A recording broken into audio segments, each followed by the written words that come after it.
Assalamualaikum warahmatullahi wabarakatuh.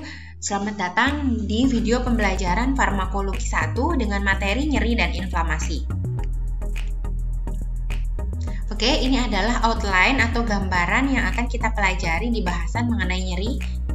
Yang pertama ada pendahuluan, kemudian yang kedua ada definisi nyeri, kemudian ada fisiologi nyeri, yang keempat ada jalur nyeri atau pain pathway, kemudian yang kelima ada mekanisme nyeri, selanjutnya neuroregulator nyeri, yang ke-7 ada klasifikasi nyeri, dan yang terakhir ada penilaian nyeri.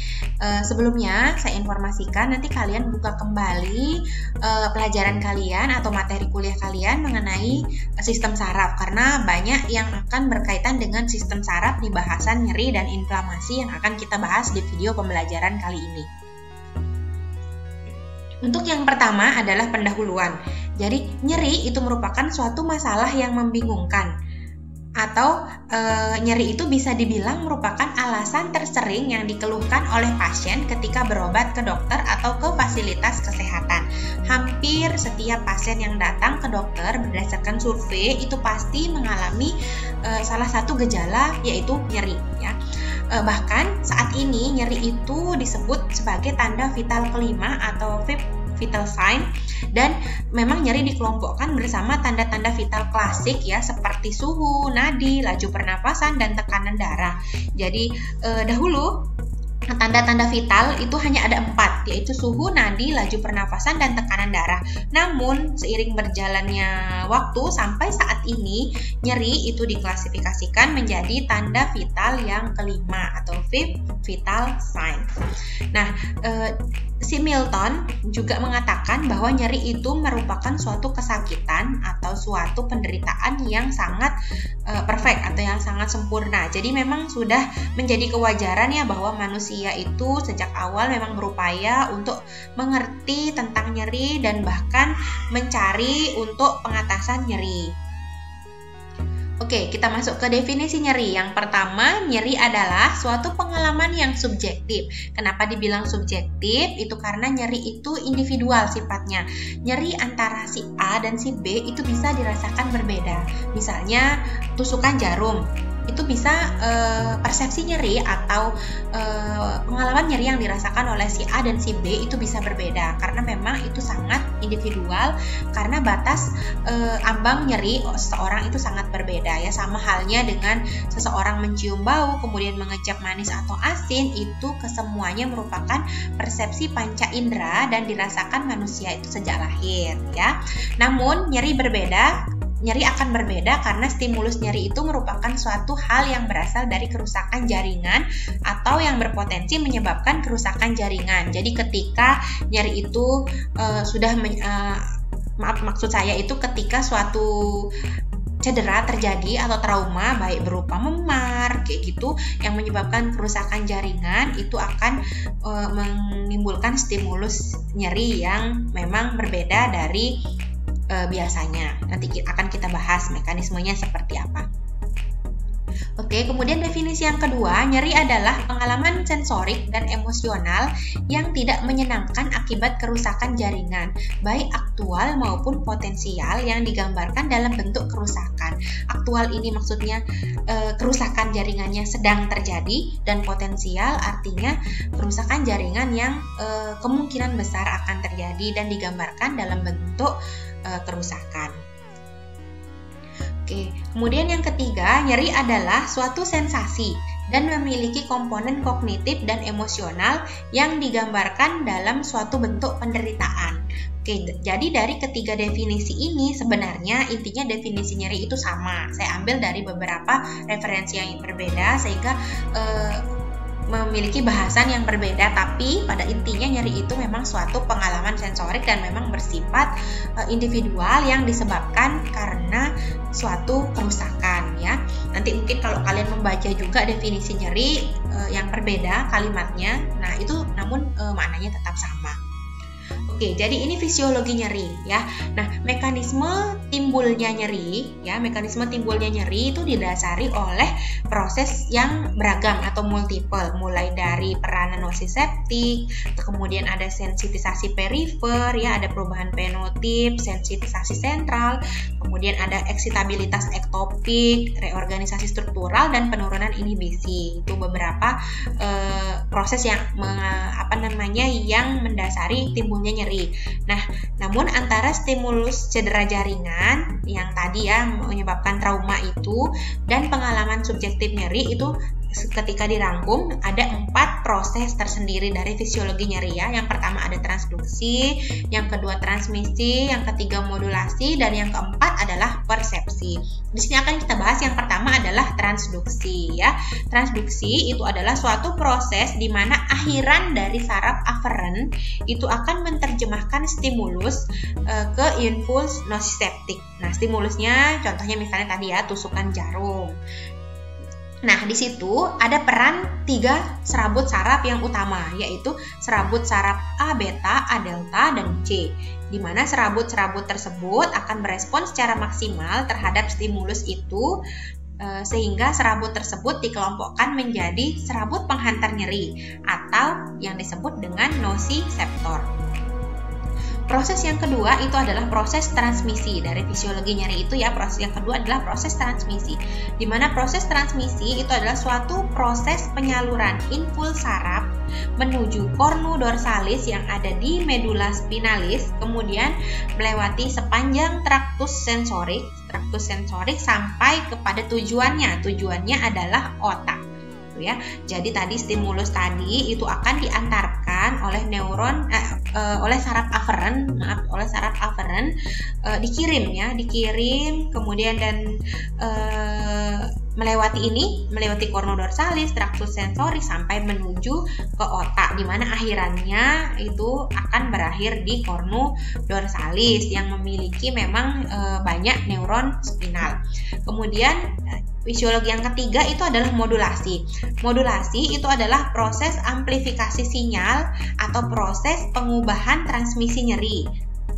Nah, di mana proses modulasi ini terjadi di cornu dorsalis dan dibantu atau dirangsang oleh reseptor opioid. Jadi reseptor opioid yang berperan dalam proses modulasi ini ada 3, ada reseptor mu, kappa, dan reseptor delta. Nanti kalian bisa lihat ya. Kemudian dari proses modulasi ini stimulus tadi akan diolah sehingga menghasilkan suatu respon, di mana responnya ini akan dikirim menuju ke proses persepsi. Jadi pada proses persepsi ini adalah proses ketika kita mulai sadar bahwa nyeri itu sudah kita rasakan. Jadi respon nyeri itu sudah sampai menuju ke nosiseptor ya. Jadi memang persepsi ini merupakan hasil interaksi dari transduksi, ya, transmisi, kemudian modulasi. Ada juga aspek psikologis tadi karena memang nyeri itu bersifat individualis dan bersifat subjektif. Nah, reseptor nyeri itu siapa saja sih? Jadi reseptor nyeri itu adalah organ tubuh yang memang menerima rangsangan nyeri. Di mana organ tubuh itu berperan sebagai reseptor nyeri terutama organ tubuh yang memang memiliki ujung saraf bebas dalam kulit ya, yang yang berespon terhadap stimulus kuat atau bahkan kerusakan secara potensial ya. Jadi memang seluruh tubuh kita ini dilapisi oleh kulit, di mana kulit itu memang reseptor nyeri yang terluar seperti itu.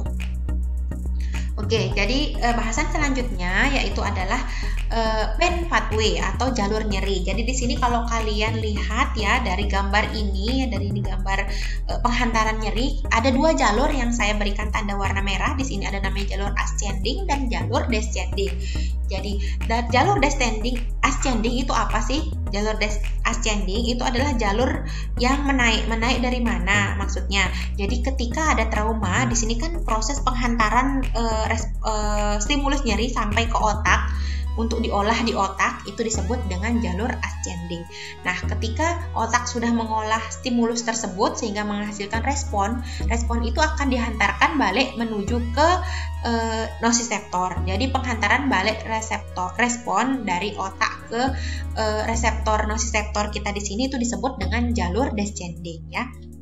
Nah, di sini saya berikan gambaran bahwa dari mekanisme dari jalur nyeri ini itu ada banyak pengobatan yang bisa dilakukan untuk memutus penghantaran nyeri tersebut, mulai dari tahap yang paling rendah, yaitu ketika terjadi trauma, ketika terjadi cedera, jejas dan sebagainya, itu sudah ada sebenarnya pengobatannya, yaitu lokal anestesi, kemudian anti-inflamatori drug. Nah, di sini nanti akan kita bahas obat-obatnya ya di video yang berbeda. Kemudian setelah respon tersebut dihantarkan, itu juga bisa dilakukan pengobatan, yaitu lokal anestesi ya masih. Nah, sampai dia pada dorsal root ganglion atau yang ada di medula spinalis ini ya, itu ada obat yang bisa diberikan, yaitu lokal anestesi, kemudian opioid, kemudian alpha 2 agonis. Nah, sampai dia respon tersebut sampai ke otak, itu ada juga terapinya, ada juga pengobatan yang bisa kita lakukan untuk menghambat terjadinya tadi pengolahan stimulus nyeri menjadi reseptor tadi ya. Ada obatnya opioid, kemudian alpha 2 agonis. Nanti obat-obat ini kita akan bahas di video yang berbeda. Oke, kemudian selanjutnya adalah sensitisasi nyeri atau mekanisme terjadinya nyeri. Jadi nyeri itu ada dua secara umum ya, berdasarkan mekanisme atau berdasarkan patofisiologi yang bisa kita pelajari. Yang pertama itu adalah nyeri perifer. Jadi ini mekanisme dari terjadinya proses nyeri perifer ya. Jadi cedera atau inflamasi jaringan yang disebut dengan peripheral sensitization ini dapat menyebabkan munculnya perubahan lingkungan kimiawi pada akhir nosiseptor ya. Nah, di mana sel-sel tersebut akan menyebabkan kerusakan ya, di mana sel-sel tersebut akan rusak. Ini ya, ada tissue damage, kemudian inflamasi, kemudian ada kerusakan tadi atau ada respon yang diterima oleh akhir saraf di nosiseptor. Nah, di mana sel-sel yang rusak itu akan melepaskan komponen intraseluler yang disebut dengan sensitizing soap.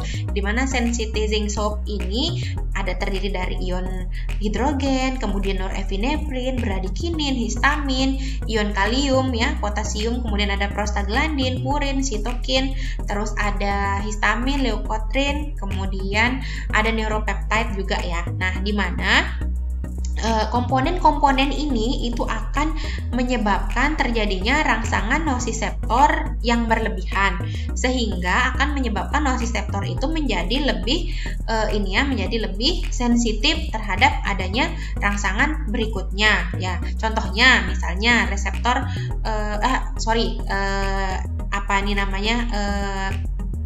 misalnya prostaglandin ya.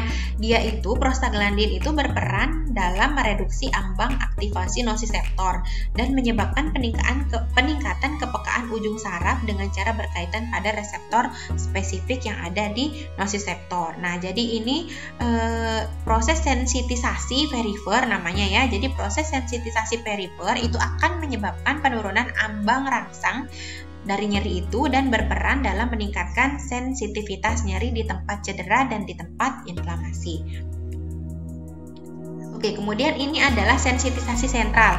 Nah, jadi sama halnya dengan sensitisasi nosiseptor perifer tadi ya. Pertama, transmisi nosiseptor di sentral itu juga bisa menyebabkan sensitisasi. Ini sentral sensitisasi itu memfasilitasi dan memperkuat transfer sinaptik dan dari nosiseptor ke neuron cornu dorsalis ya. Pada awalnya memang proses ini dipacu oleh input nosiseptor yang ada pada medula spinalis. Medula spinalis itu sumsum tulang belakang ya. Kemudian terjadi perubahan molekul atau atau modifikasi dari molekul atau neuron sehingga menyebabkan adanya respon. Nah, di mana sensitisasi sentral dan perifer ini sebenarnya merupakan contoh plastisitas dari sistem saraf kita ya, di mana terjadi perubahan fungsi sebagai respon perubahan input atau kerusakan jaringan. Seperti itu.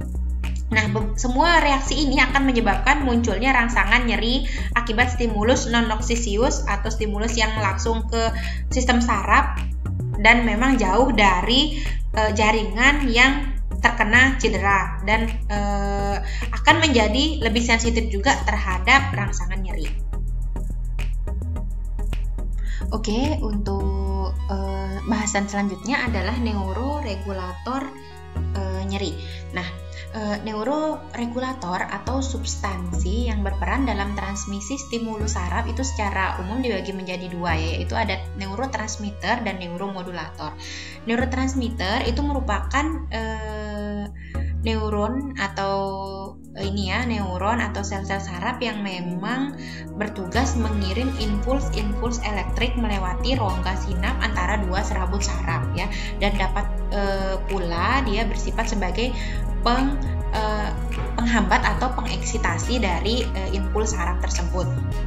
Sedangkan neuromodulator itu dipercaya bekerja secara tidak langsung. Nah, fungsinya untuk apa neuromodulator? Jadi neuromodulator itu bekerja dengan meningkatkan atau menurunkan efek dari neurotransmitter. Jadi neuromodulator ini mendukung kerja dari neurotransmitter. Jadi di sini untuk neurotransmitter, contohnya yang pertama itu adalah substansi P atau substansi peptida.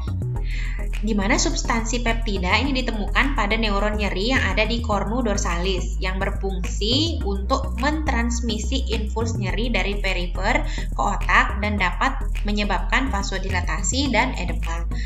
Vasodilatasi itu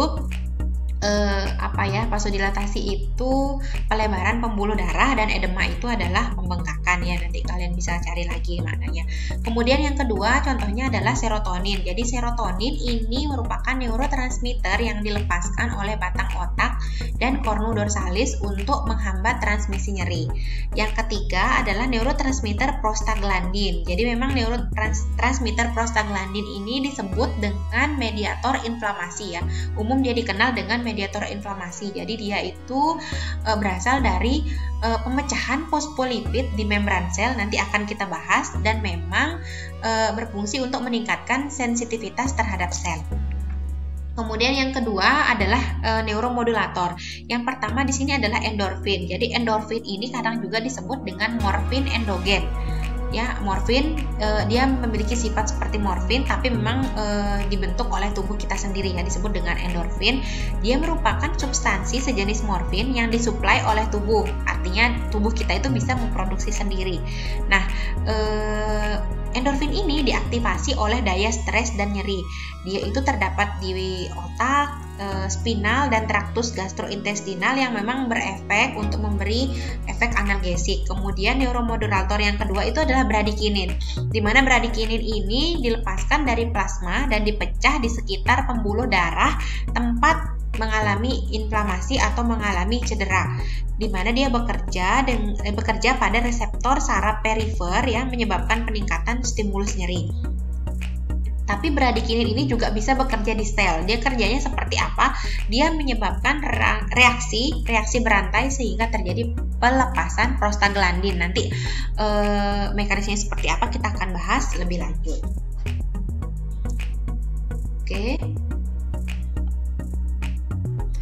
Oke, selanjutnya adalah klasifikasi nyeri. Nah, memang kejadian nyeri seperti yang saya bilang tadi ya, karena dia memiliki sifat yang unik, bahkan pada setiap individu itu bisa berbeda.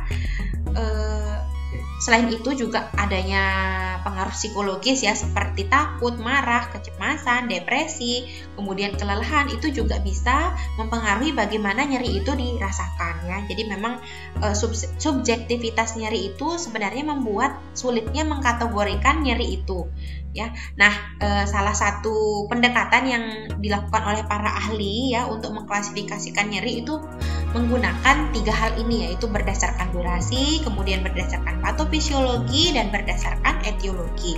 Yang pertama di sini kita bahas dulu yang berdasarkan durasi, yaitu nyeri akut dan kronis. Nah, ketika kalian mendengar kata akut dan kronis, di sini seharusnya kalian sudah memang paham ya, akut itu berarti sebentar, kronis itu adalah lama ya.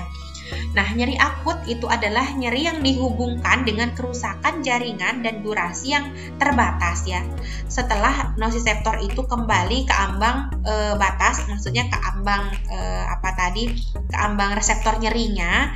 Ya, nyeri ini itu dialami biasanya sampai 7 hari. Nah, sedangkan nyeri kronik ini bisa dikategorikan sebagai nyeri malignan ataupun non malignan. Keganasannya maksudnya malignansi itu seperti cancer gitu, yang dialami pasien paling tidak itu dia 1 sampai 6 bulan.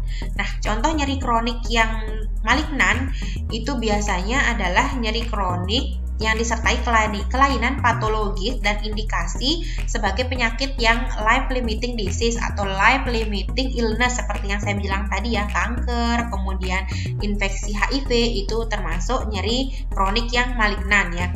Nah, untuk nyeri kronik yang non malignan itu biasanya tidak disertai dengan kelainan patologis ya, tidak terdeteksi kelainan patologisnya dan perubahan neuroplastik yang terjadi di sekitar lokasi itu, sehingga memang pengobatannya lebih sulit untuk yang non malignan. Contohnya apa? Nyeri punggung, kemudian migrain, artritis, diabetik neuropati, itu contoh dari nyeri kronis yang yang non malignan. Kemudian untuk yang kedua itu berdasarkan patofisiologi ya, dibagi menjadi 2 yaitu ada nociceptik dan neuropatik. Nah, untuk nyeri nociceptik adalah nyeri inflamasi yang dihasilkan oleh rangsangan kimia, mekanik, dan suhu yang menyebabkan aktivasi maupun sensitisasi pada nociceptor yang ada di perifer. Ya. Nyeri nociceptik ini biasanya memberikan respon ketika dilakukan pengobatan dengan analgesik, opioid, ataupun non-opioid. Nanti kita bahas. Kemudian, nyeri neuropati. Nah, nyeri neuropati ini merupakan nyeri yang ditimbulkan akibat kerusakan neural pada saraf perifer ataupun pada saraf pusat yang meliputi atau melewati jalur saraf aferen sentral dan perifer. Biasanya untuk nyeri neuropatik ini diberikan gambaran dengan rasa terbakar dan menusuk ya. Nah, untuk nyeri neuropatik ini memang pengobatannya sedikit lebih sulit. Jadi dia tidak berespon terhadap analgesik opioid. Kemudian untuk berdasarkan etiologi itu ada nyeri visceral.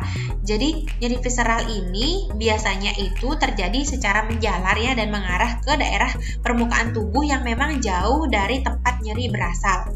Itu. Nah, seringkali bahkan nyeri visceral ini terjadi seperti kontraksi ritmis otot polos. Contohnya yang sering terjadi itu adalah kram ya, kram itu contoh dari nyeri visceral. Nah, kemudian untuk penyebabnya itu biasanya nyeri visceral ini disebabkan karena terjadinya iskemia. Iskemia itu kurangnya suplai dari oksigen menuju ke sel-sel kita sehingga terjadi iskemia. Nah, untuk nyeri somatik ini itu digambarkan seperti nyeri yang tajam, menusuk dan memang mudah dilokalisasi. Ada juga kadang rasa terbakar biasanya pada daerah kulit ataupun jaringan subkutan dan membran mukosa lain, baik itu mukosa otot seperti itu. Nah, untuk nyeri somatik ini contoh yang sering terjadi itu adalah nyeri ketika dilakukan pembedahan ataupun iritasi pada jaringan peritoneal kita, itu contoh dari nyeri somatik. Oke, untuk tadi ya, untuk memudahkan proses penanganan nyeri atau terapi nyeri itu di klinisi atau di klinis ya memang dilakukan penilaian nyeri. Jadi penilaian nyeri ini merupakan elemen yang penting ya untuk menentukan terapi pada pasien untuk mengatasi nyerinya itu. Jadi skala penilaian nyeri dan keterangan pasien itu biasanya digunakan untuk melihat derajat nyeri ya. Jadi memang nyeri itu harus dinilai sedini mungkin untuk mengetahui intensitasnya selama pasien itu dapat berkomunikasi dan menunjukkan ekspresi yang memang dirasakannya. Nah, untuk yang pertama itu tools atau alat yang digunakan untuk mengukur nyeri itu namanya Wong-Baker Face Pain Rating Scale ya. Ini nama skalanya. Jadi dia itu dilengkapi dengan 6 gambar wajah dengan ekspresi yang berbeda ya, dimulai dari senyuman sampai dia meringis kesakitan. Nah, ini Wong-Baker ini sudah ada yang bentuk bahasa Indonesianya, dan pada saat saya melakukan tesis ya, tugas akhir kemarin waktu saya studi lanjut S2 itu saya menggunakan skala nyeri yang Wong-Baker Face Pain Rating Scale ini karena memang saya mengambil tema penelitian untuk tesis saya itu adalah nyeri di sini. Jadi skala ini berguna pada pasien dengan gangguan komunikasi seperti anak-anak, orang tua, pasien yang kebingungan atau pasien yang tidak mengerti dengan bahasa lokal. Jadi memang dia menunjuk menunjuk lagi-lagi, dia kembali akan subjektivitasnya itu tinggi karena beda antara satu pasien dengan pasien lain. Dia menunjuk nih, kita mungkin menjelaskan maknanya apa, kemudian dia menunjuk dia itu ada di posisi yang mana nyerinya gitu. Kemudian tools yang kedua itu disebut dengan verbal rating scale. Nah, jadi untuk verbal rating scale ini pasien ditanyakan tentang derajat nyeri yang dirasakannya berdasarkan skala 5 poin ya. Ada poin tidak nyeri, kemudian nyerinya ringan, nyerinya sedang, nyerinya berat, dan nyerinya sangat berat.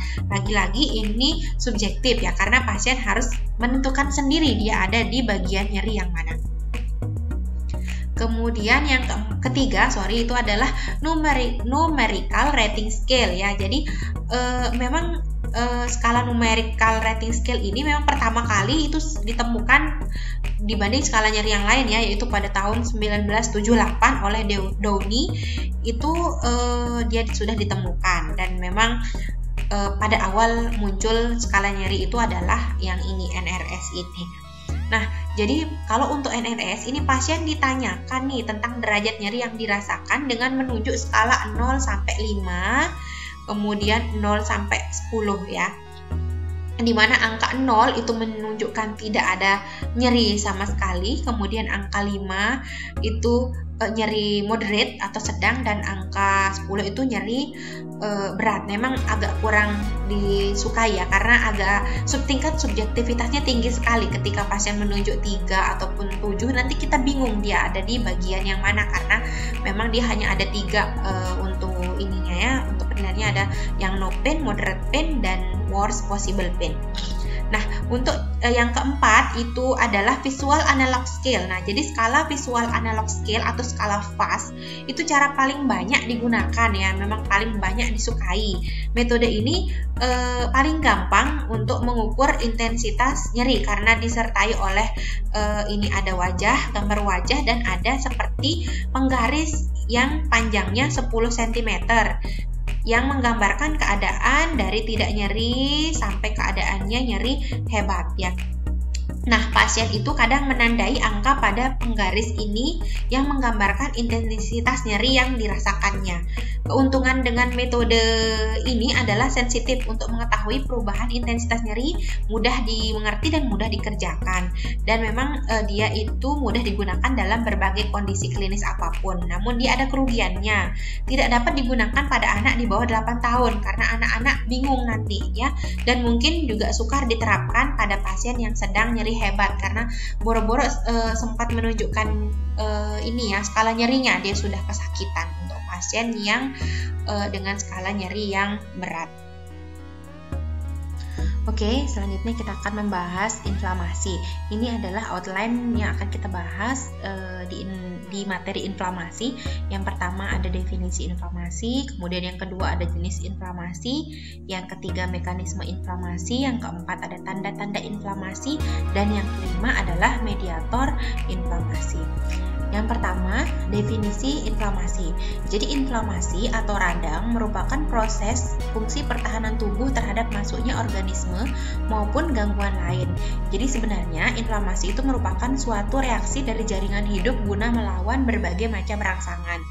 Jadi kalau kita bisa bilang sebenarnya inflamasi ini merupakan suatu proses pertahanan tubuh kita ya. Jadi tubuh kita itu memiliki pertahanan ketika ada rangsangan yang akan menyebabkan kerusakan di sel atau di jaringan tubuh kita, maka di situ proses pertahanannya adalah inflamasi atau radang.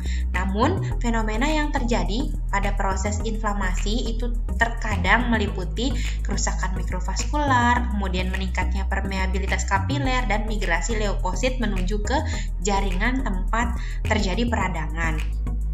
Nah, reaksi radang meskipun membantu menghilangkan infeksi dan stimulus ya, karena tadi reaksi radang itu adalah reaksi pertahanan tubuh ya, yang menyebabkan stimulus yang menyebabkan bahaya serta memulai proses penyembuhan jaringan. Namun, reaksi radang itu juga dapat pula mengakibatkan kerugian ya, dikarenakan bisa mengakibatkan jejas tuh cedera atau memar pada jaringan normal, misalnya pada inflamasi dengan reaksi yang berlebihan atau infeksi berat seperti itu. itu kemudian terjadinya berkepanjangan, kemudian pada kondisi autoimun ataupun kelainan alergi. Jadi autoimun itu sistem imunnya juga sistem imun seseorang tersebut justru menyerang dirinya sendiri, karena kan harusnya sistem imun itu melindungi tubuh kita, tapi ini justru dia yang menyerang tubuh kita, seperti itu ya. Oke, untuk jenis-jenis inflamasi itu ada dua. Yang pertama itu adalah inflamasi akut. Yang kedua itu adalah inflamasi kronik ya. Lagi-lagi kalau ada kata-kata akut dan kronik itu berarti pembedanya adalah waktu. Sekarang kita lihat dulu yang untuk inflamasi akut. Jadi inflamasi akut itu prosesnya berlangsung singkat ya, beberapa menit hingga beberapa hari, dan kemudian ditandai dengan eksudasi cairan dan protein plasma serta akumulasi leukosit neutrofilik yang menonjol. Nah, jadi pada proses inflamasi akut itu biasanya itu terjadi secara tiba-tiba, kemudian ditandai oleh tanda-tanda klasik ya, dimana ini tanda-tanda klasiknya ada proses eksudasi cairan dan protein plasma serta akumulasi leukosit tadi, dimana leukosit yang terakumulasi ini nanti akan merangsang sel-sel imun yang lain ya untuk atau sel-sel pertahanan tubuh kita yang lain, nanti akan kita lihat ya jenisnya apa saja. Kemudian untuk inflamasi kronik itu tentunya inflamasi yang berlangsung lebih lama ya, bisa berhari-hari bahkan sampai bertahun-tahun terjadinya, dan ditandai dengan tanda khas yaitu influx limfosit dan makrofag disertai dengan proliferasi pembuluh darah dan pembentukan jaringan parut atau fibrosis. Nah, untuk inflamasi kronik ini biasanya yang menjadi penyebab dari inflamasi kronik ini adalah inflamasi akut yang tidak sembuh dengan total atau tidak sembuh sempurna seperti itu, sehingga inflamasi tersebut akan menetap dan menjadi penyebab dari terjadinya inflamasi kronik ini. Oke, ini ya gambaran dari akut inflamasi. Di sini akut inflamasi terjadi rekrutmen neutrofil tadi, karena neutrofil itu adalah tentara yang melindungi tubuh kita dari serangan benda asing. Kemudian ada munculnya mediator kimia yang melindungi tubuh kita juga ya, seperti tadi yang sudah kita bahas, ada mediator bradikinin, kemudian ada histamin dan sebagainya. Nah, bentuknya seperti ini. Hasilnya apa sih dari akut inflamasi ini? Biasanya hasilnya di sini ya, hasilnya proses ini maksudnya adalah akut inflamasi ya yang terjadi pada sel dan menyebabkan munculnya mediator kimia. Namun di sini fungsi dari sel tersebut masih normal atau masih bisa berfungsi dengan normal. Namun ketika tidak diterapi dengan baik atau inflamasinya belum sembuh dengan sempurna, maka inflamasi tersebut akan meningkatkan progresnya menjadi kronik inflamasi. Nanti lama-kelamaan kalau proses ini tetap terjadi seperti rekrutmen neutrofil, kemudian munculnya mediator kimia, itu bisa terjadi yang namanya fibrosis. Fibrosis itu sel-selnya menjadi rusak dan terdapat jaringan parut di sel-selnya itu.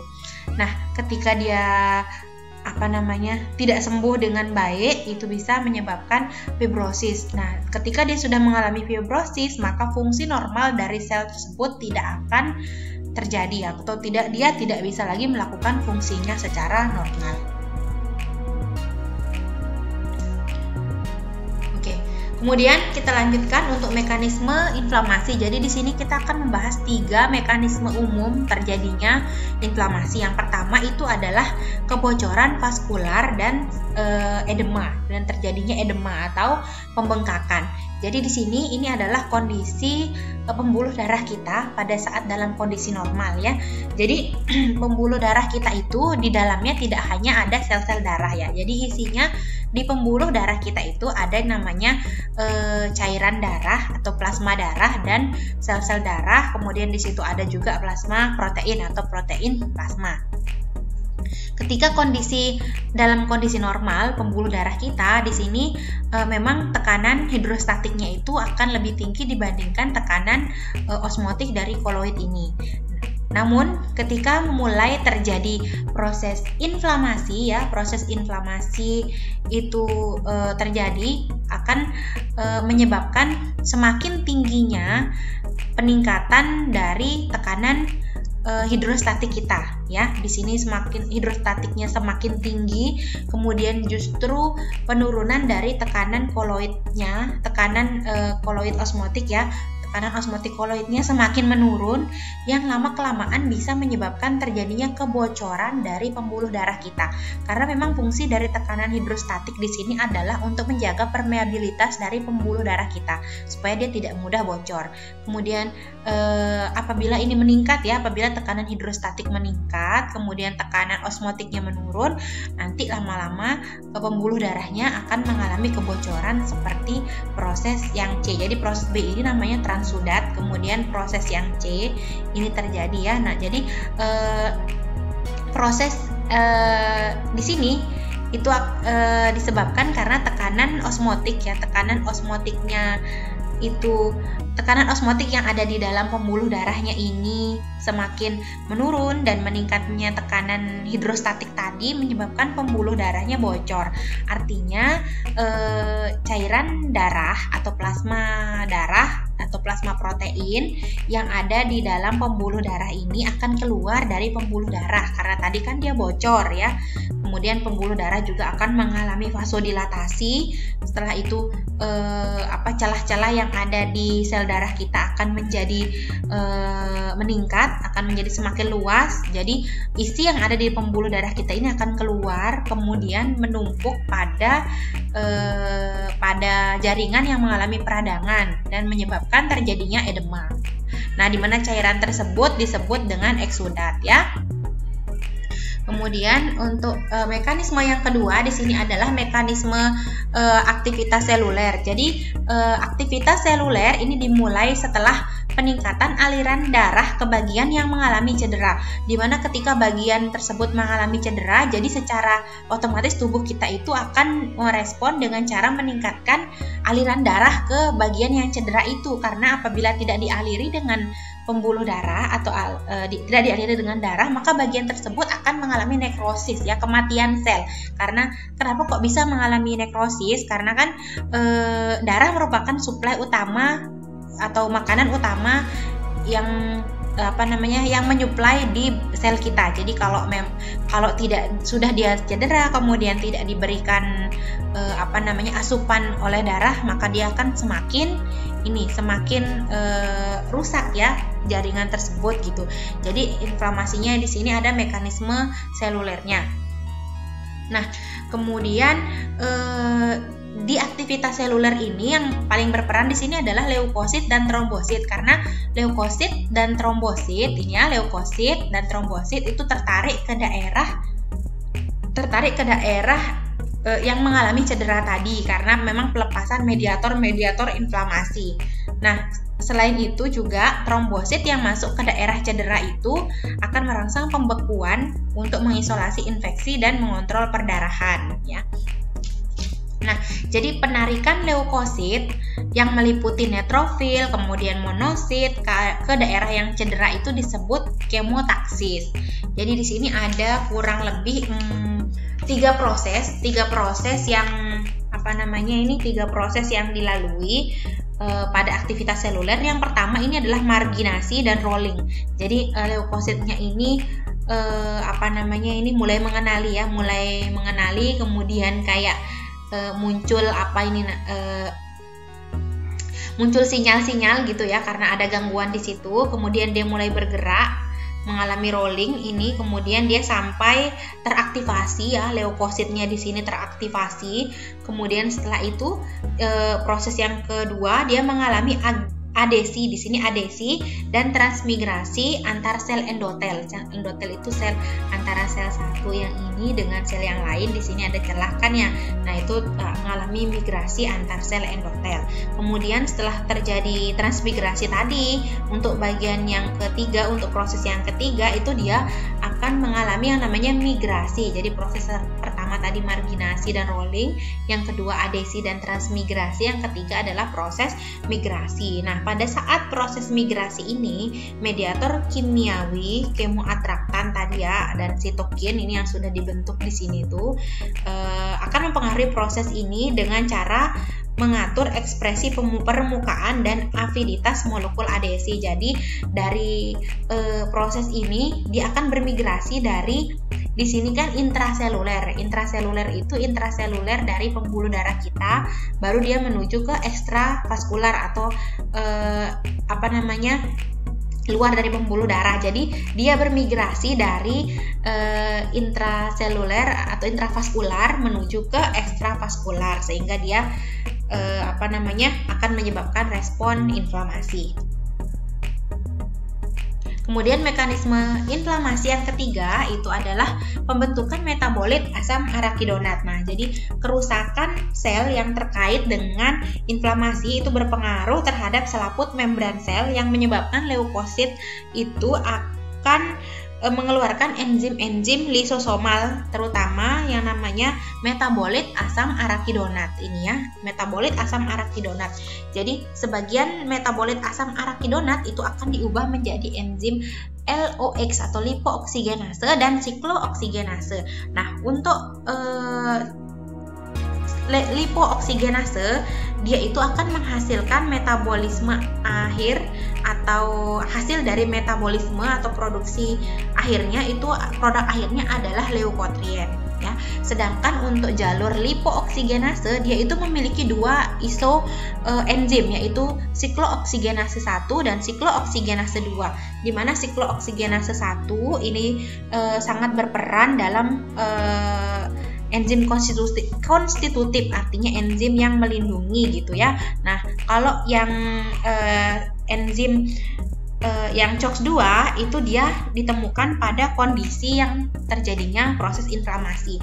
Jadi enzim COX-1 dia itu mengkatalis pembentukan prostaglandin ini ya, prostaglandin yang bertanggung jawab untuk menjalankan fungsi-fungsi regulasi fisiologis kita. Namun sebaliknya untuk enzim yang COX-2 yang ini ya, COX-2 itu dia tidak ditemukan pada kondisi normal, tetapi dia itu justru diinduksi pada saat kondisi yang tubuh kita mengalami atau ada respon endotoksin, kemudian sitokain, mitogen, dan dihubungkan dengan produksi prostaglandin selama proses inflamasi, proses respon nyeri, dan respon antipiretik.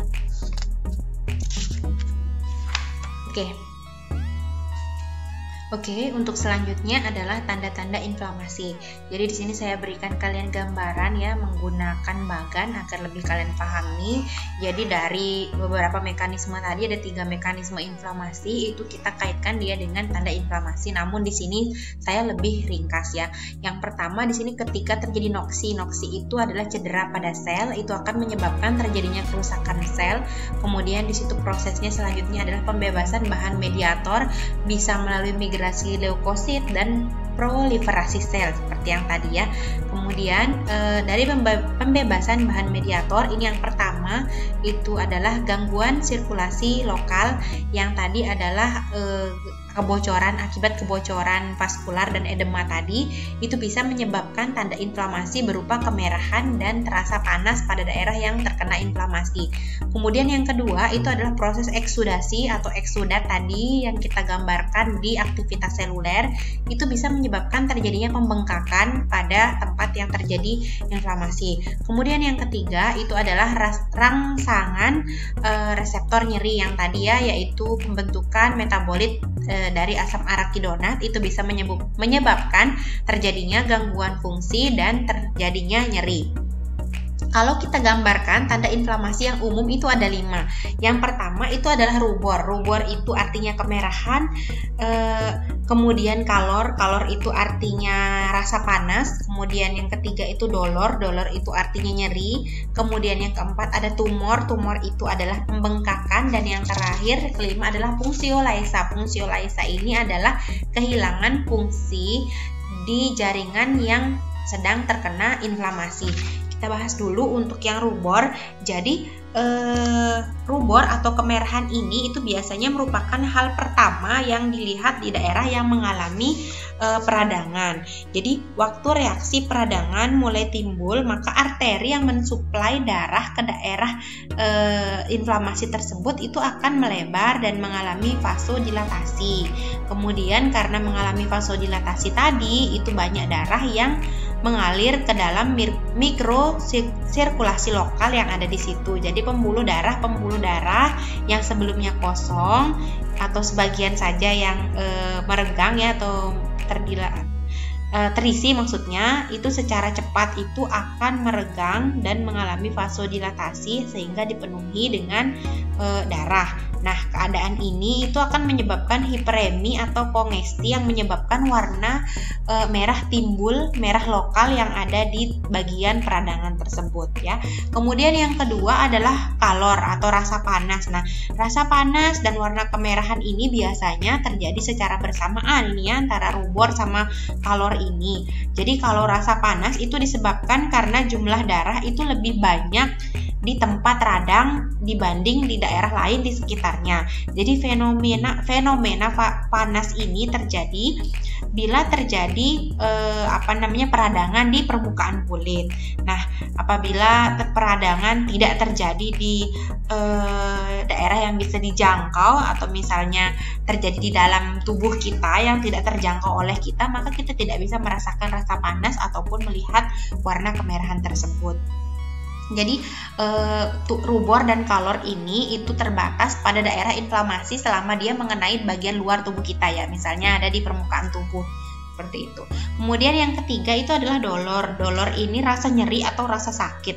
Jadi rasa nyeri yang timbul akibat radang itu dapat disebabkan karena adanya peregangan jaringan tadi ya, akibat adanya edema, sehingga terjadi peningkatan tekanan lokal yang dapat menimbulkan rasa nyeri.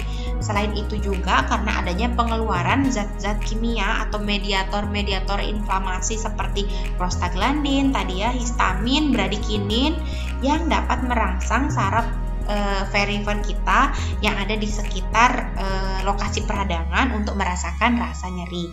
Kemudian yang keempat itu adalah tumor atau pembengkakan. Nah, di sini gejala yang paling nyata dari peradangan itu sebenarnya adalah pembengkakan ya, di mana pembengkakan itu disebabkan oleh terjadinya peningkatan permeabilitas kapiler, kemudian adanya peningkatan aliran darah dan cairan ke jaringan yang mengalami peradangan ya, sehingga protein plasma tadi akan keluar dari pembuluh darah menuju ke ekstravaskular dan menyebabkan terjadinya penumpukan cairan dan menyebabkan peradangan. Nanti bisa kalian lihat di aktivitas seluler ya, di mekanisme aktivitas seluler.